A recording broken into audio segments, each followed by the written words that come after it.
안녕하세요. 하늘건강법 이송윤 원장입니다. 식적에 대해서 알아보겠습니다. 식적은 비의 음식물을 소화기능 장애로 인해 가지고 먹은 음식물이 정체되어서 생깁니다.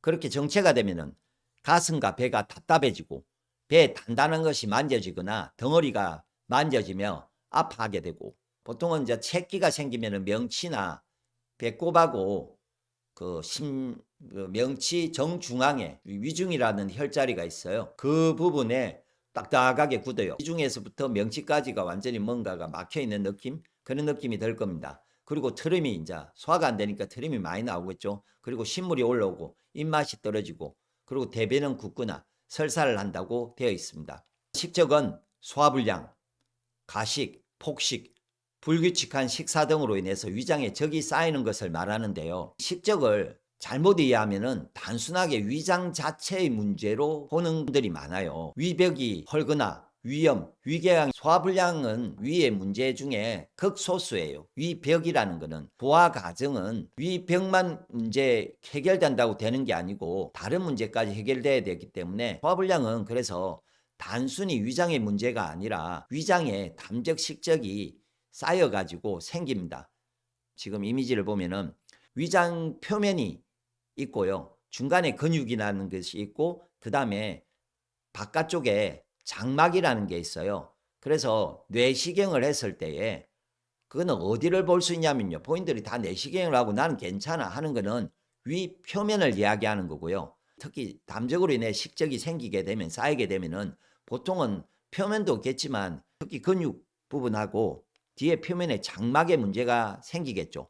그래서 보통 위장 문제 중에 근육에 뭐서 생겨가지고 암이나 어떤 문제가 근육 속이나 장막에 문제가 생겨가지고 진행이 돼서 처음엔 보이지 않다가 그것이 위벽이 약간 볼록해지면서 발견되었을 때 심각한 위장질환, 중기나 말기의 어떤 상태까지 가져 있는 것을 어떨 때는 느끼시는데요. 그러므로 소화불량이 문제가 있다고 치면은 단순한 표면의 문제가 아니라고만 생각하시고, 병원에 가서 검사를 해서 표면에 문제가 없어도, 그러니까 식적을 없애기 위해서 근육이나 바깥쪽은 검사하기 힘듭니다. 그래서 그거는 이 동양의학적으로 담적을 없애기 위해서, 식적을 없애기 위해서 노력을 하시면 된다는 것이죠.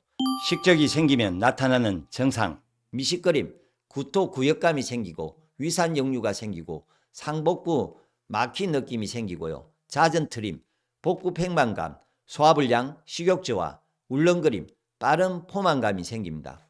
그 다음에 정상적인 사람의 이제 담적을 확인하는 방법에 대해서 설명을 드리겠습니다. 정상적인 사람의 배는 눌렀을 때 압통이 느껴지지 않지만, 담적이 있다면 명치와 배꼽 중앙 부위를 손으로 깊이 누르면은 계란 크기의 덩어리가 만져지고, 이게 더 심해지면은 이제 완전히 돌덩어리, 계란 크기의 지방덩어리 내지 돌덩어리가 안에 있게 되잖아요. 그걸 누르면은 통증이 생겨요. 통증이. 그럴수록 또 강하게 누를수록 더 통증이 심해집니다. 그러면 담적을 의심해 봐야 됩니다.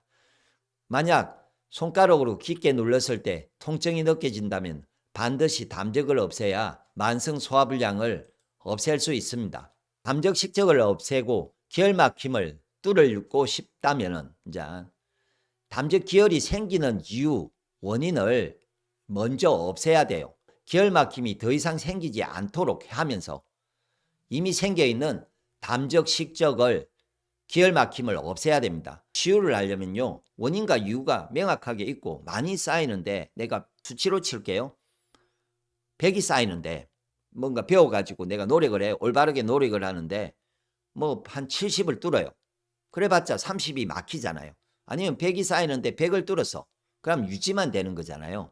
그러니까 힘들게 건강관리를 해서 좋아지고 싶다면은 제발 이유와 원인을 완전히 없애고 기혈을 뚫으면요, 예를 들어서 10으로 뚫는다 하더라도 100이면 10번 정도면 뚫리잖아요. 예, 그렇게 가셔야 됩니다. 그래서 본인이 뭔가를 없애려고 할 때 항상 이유와 원인을 없애지 않고 있다면은 그거는 없어지지 않습니다. 원인과 이유에 대해서 제가 말씀드릴 건데 그거를 알고는 없애고요, 기혈 막힘을 뚫는 방법을 실천하시길 바랍니다. 그럼 담적 기혈 막힘이 생기는 원인은 6가지가 있습니다. 긴장, 불안 초조, 스트레스 등 가장 중요한 인간의 생명력이고 중심인 기가 다니는 큰 길인 마음의 문제가 생기면은 그냥 한 방에 막혀요. 그리고 마음의 문제는 강도가요, 다른 것보다 엄청 강해요. 그래서 사람이 순간적으로 쓰러지기도 하잖아요. 그만큼 강합니다. 그래서 마음의 문제를 꼭 해결해야 됩니다.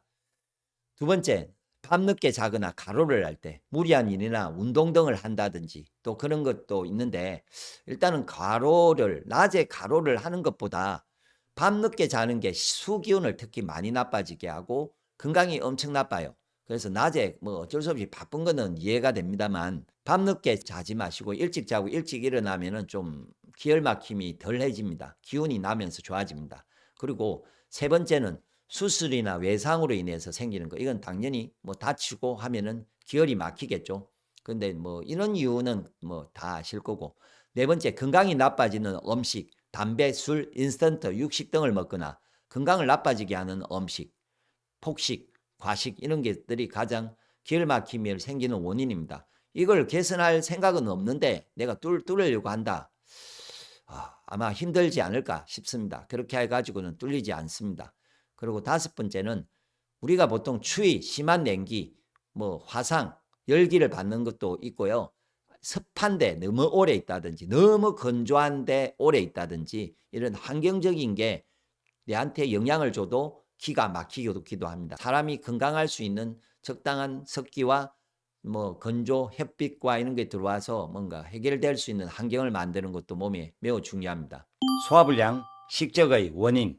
식적이라는 것은 소화불량으로 같이 보면 되는데요. 원인은 이 소화불량은 아까 담적은 상하의 문제지만 식적은, 소화불량은 동양의학적으로나 서양의학적으로 제가 봤을 때는요, 세 가지 기운이 문제가 됐을 때 생깁니다. 지금과 같이 중심에 상하는 신경성 소화불량이죠. 그렇게 생기는 거고, 목, 간장 담당 기운이 나빠졌을 때도 생기게 되는 소화불량이 있고요. 신장이 나빠질 때, 콩팥이 나빠질 때도 생기는 소화불량이 있습니다. 쉽게 말하면 목에 다니는 기가 있고요. 목기운이 다니는 기, 상하기운이 다니는 기, 수기운이 다니는 길이 위장을 다 통과해서 가는데 이 세 군데 기운이 다 막혀서 소화불량이 온 건지, 상하 스트레스 때문에 올 수도 있고 간 때문에 올 수도 있고요. 신장 때문에도 올 수가 있기 때문에 몸을 해결을 하고 건강을 관리하고 싶으시면은 이 세 가지 중에 어디인지를 이해를 해야 됩니다. 어디에서 기혈 막힘이 생겨서 됐는지를 이해를 하고요.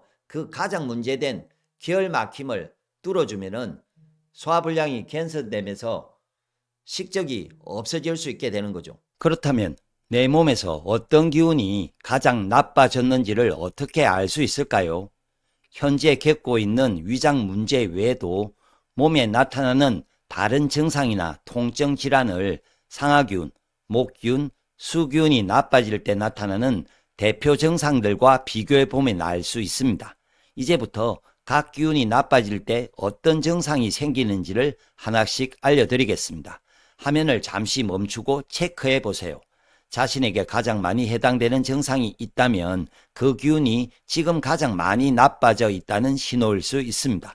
따라서 소화불량이나 식적 문제를 해결하려면 가장 나빠진 기운을 먼저 좋아지게 하는 건강관리부터 시작해야 합니다. 상하기운 나빠질 때 나타나는 증상, 목기운 나빠질 때 나타나는 증상, 수기운 나빠질 때 나타나는 증상. 상화, 목, 수기운을 좋아지게 하는 건강관리 방법을 구체적으로 알고 싶다면 하늘건강법 홈 화면에서 재생 목록을 클릭을 해 보십시오. 그러면 지금 이미지처럼 해당 영상을 쉽게 찾을 수 있습니다. 영상이 도움이 되었다면 좋아요 눌러주시고 궁금한 점이 있다면 댓글 남겨주세요. 항상 건강하시기 바랍니다.